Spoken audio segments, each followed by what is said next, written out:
Hi there, students. My name is Miss Riley, and I'm going to be reading a story entitled 4 Feet, Two Sandals. It's written by Karen Lynn Williams and Khandra Muhammad, and it's illustrated by Doug Shaka. Let's get started.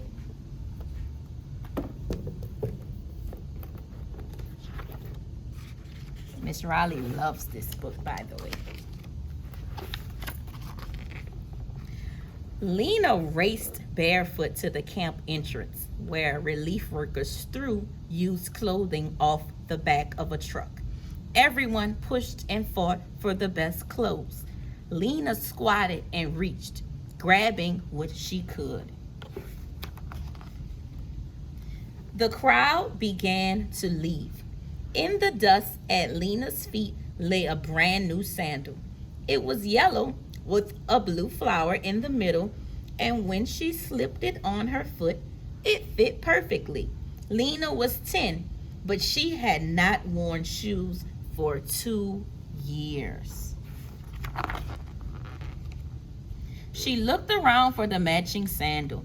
A girl stood nearby. She was thinner and darker than Lena, and she wore a blue and yellow sandal. Assalamu alaikum, Lena greeted her. Peace be with you. The girl only stared.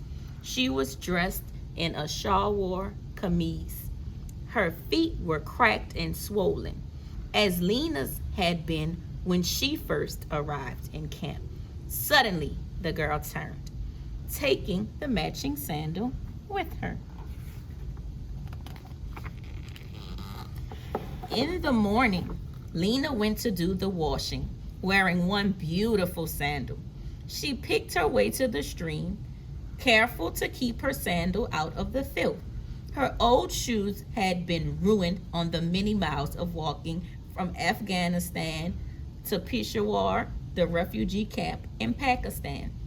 She had carried her brother, Najib, no bigger than a water jug, but just as heavy.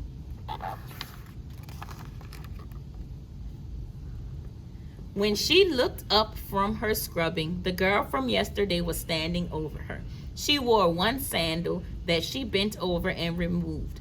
Grandma says it's stupid to wear only one. She placed the sandal at Lena's feet. Then she turned and walked away. Wait! Lena grabbed both sandals and followed her.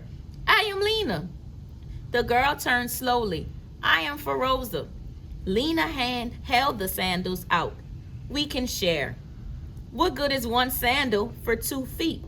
Feroza frowned. You wear them both today, and I will wear them both tomorrow. Lena smiled. 4 feet, 2 sandals. Feroza smiled too. She took the sandals and put them on. Tomorrow they will be yours.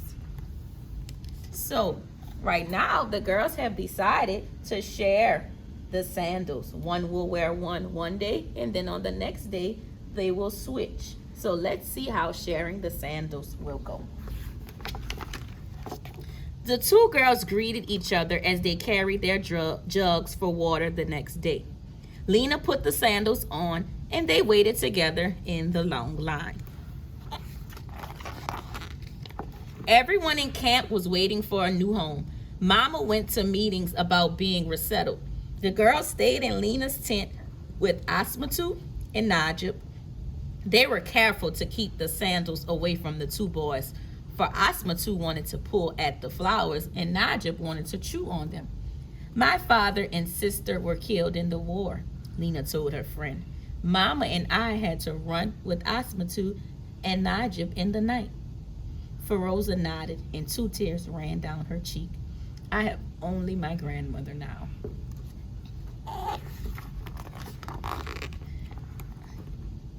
When they did not have work to do, Lena and Feroza crept up to the windows of the school and peeked inside. The school was small with only enough room for boys to study. The girls practiced their names in the dirt and brushed the marks away so no one would see their mistakes. Sometimes each girl wore one sandal. Other children pointed and giggled, but Lena and Feroza did not care. So Lena and Feroza now have a friendship going. They spend time together outside during school while the boys are at school. They visit each other in their tents and spend time together and share deep, dark stories with each other. So let's keep reading to see how their friendship grows. In the evenings, the sky turned deep blue and the first stars began to sparkle. Lena and Feroza watched for the silver of the crescent moon, and that signaled the beginning of Ramadan. They shared memories and whispered their dreams for a new home. One morning, they went to the stream and washed their sandals to keep them looking new.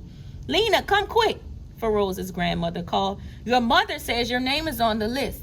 Feroza grabbed the sandals. The two girls ran ahead to the office.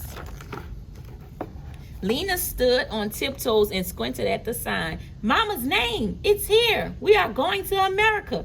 She looked at her friend. My name is not there, Feroza said quietly. She looked at her feet as she spoke. Then she bent down and took the sandals off. She handed them to Lena.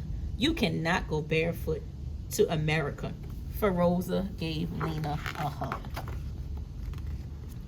When it was time to leave, the relief worker gave Mama a large square white bag with numbers on it.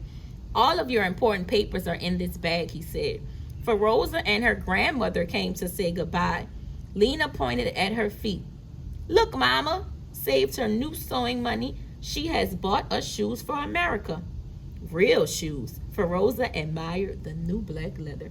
Here, Lena said, it is your day to wear these. The tears in her eyes were not for the sandals. Assalamu alaikum, Feroza said as she took the faded yellow and blue sandals. Peace be with you.